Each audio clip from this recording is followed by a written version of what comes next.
So going back to the ufology altogether, many people claim that ufology brings in a lot of confusion, and at the same time, it's such a strange subject, as you and Brother Imran have been arguing, that this subject actually uniquely blurs the boundaries between science, religion, psychology, and mythology.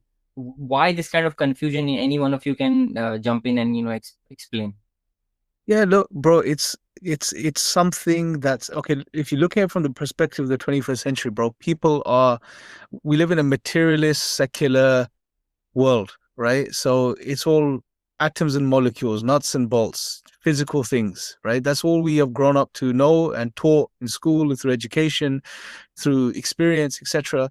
It's all matter in motion, bro.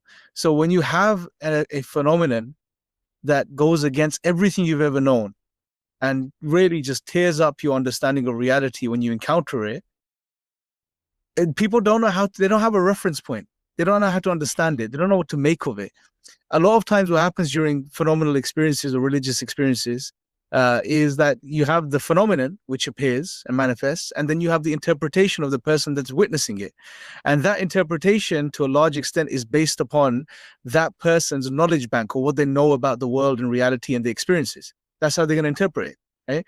That's why someone sees, for example, in a dream, a man with long hair and a beard, and if they come from a Christian background, they automatically say it's Jesus, right? And if someone from a different, say, a tribal background has the same dream, they will interpret it as a different figure, right? So your knowledge bank, it has an impact on how you interpret especially strange occurrences or events. Now, when it comes to these things, this is why a lot of people today are interpreting this phenomenon as UFOs or extraterrestrials, right? Aside from the fact that they manifest in that way, they're throwing upon these experiences that interpretation. Perfect example is people see Lakatsky is a good example. Although I like Farouk love, I think he's probably one of the best guys out there currently who's being very honest about what he knows. But just to show you make the case here, if you look in the book UFOs in the Skinwalkers at the Pentagon, he talks about his experience with Skinwalker Ranch. He's sitting at one of the homesteads and he sees a light in the kitchen manifest in the middle of the kitchen, just in the air. And immediately he says that it's a type of technology that was manifesting. Can you see the terms and the language that's being used? He's seeing something. There's probably nothing technological about it, but he's interpreting it as a type of technology. People see lights in the sky and they say it's a craft. So this is because of our upbringing and our environment. So that's the sort of nuts and bolts side. But you're right, because it's such a strange thing and people are not used to it, people interpret it in many different ways, and it depends on the person's background as well. So for example, Carl Jung, he because he was a psychologist and came from a psychology background, he wrote a book on the UFO phenomenon, and he interpreted it as an archetype, as a psychological phenomenon, which is manifesting, cross-culturally for a reason, and it's symbolic and it has a deeper meaning, etc. So it really depends on what background a person is coming from, right? If you approaching it from a Christian background, obviously, naturally, they're going to say demons. Islamic background, yes, we're going to say jinn, but what's powerful about our position is when you read the book, you see it's not just the jinn of the gaps where we're saying, oh, jinn, right? We outline very clearly the argument, the reason we're saying it's the jinn, right? We're making a case, an argument for this. We spend the entire book doing this. The points of contact, the 4 original points of contact, that's what we're doing. We're showing the comparison. We're not just saying, oh, it's jinn. Something strange is jinn. We're not saying that. We even acknowledge that there's no theological constraints per se that, it can't be extraterrestrial. Sure, there's room for that in Islam. We're not constrained, like, for example, say in Christianity, that we have to look for a non-extraterrestrial explanation.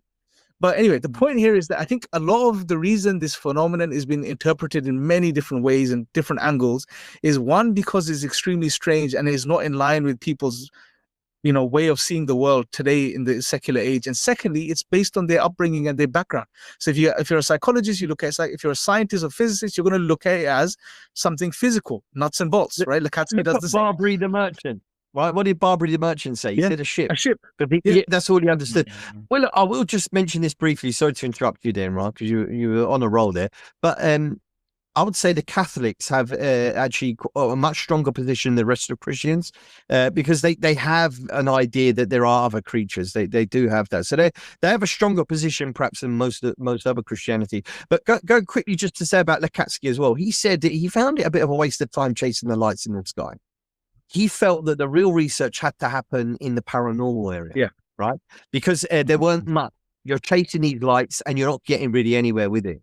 And I think that's where Islam kind of bridges that gap. Not the jinn of the gaps, as you said, but bridges the gaps between what is understood to be a UFO phenomena, something flying around or potentially from another planet, when in reality there's a whole host of other phenomena that come with it. And that's what Skinwalkers of the Pentagon does. That's what also his previous book as well, Initial Revelation, kind of goes into that research. And this is important to understand that it's not just UFOs. It's not just lights in the sky, but it's something much more interesting. And I think most of the real data is going to come out of paranormal side of things. And as well as what Diana Pasulka was told, brother. Just last thing I want to say, Diana Pasulka was told by Jacques Vallée, not by Jacques Vallée, but by Tim Taylor, the insider who allegedly is in contact. He's one of those who's allegedly part of the group that is in contact with these things. And he said that most discoveries about this phenomena are not going to happen from my field, meaning the field of science and research and space exploration. But he said, in actual fact, most of the discoveries about this topic of non-human intelligence will come from your field. And she is a religious professor of religion. So he was indicating that religion would have the biggest amount to say with regard to the NHI phenomena.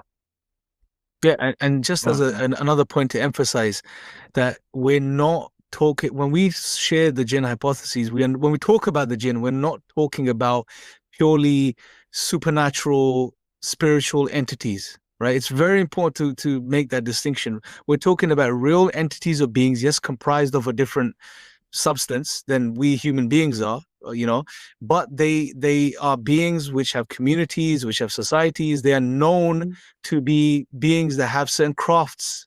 They can build things, right? They are known to build things, right? It's mentioned in the Quran, it's mentioned in other narrations, it's mentioned in other stories. They engage with human beings, etc. So these are very real beings. And this is why we said that the jinn hypothesis accounts for the nuts and bolts side of it, which explains the craft, the potential technology, etc. Right? Because their technology, it seems like from the history, has always been superior or one step ahead of our technology. Built for King Sulaiman alayhi salam. Huge buildings, architecture, right? Things that humans couldn't do. They are, in Arab lore and history, they are known to build, in the book, The Intelligent World of the Jinn, there's an account of where the jinn are known to build swords. So humans were crafting swords and they would craft swords, but the swords they would craft would be far superior to the swords that were crafted by humans.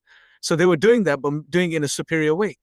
It's not surprising, bro, that fast forward, a couple of hundred or 1,000 odd years, humans are, they are prized assets of technology today is fighter jets and aircraft. They are outdoing us in that, and they are using it as a means, I believe, to mislead as the end game. So we're talking about real beings that explain the nuts and bolts side of stuff, but also explain the paranormal side of stuff because of their nature. Right.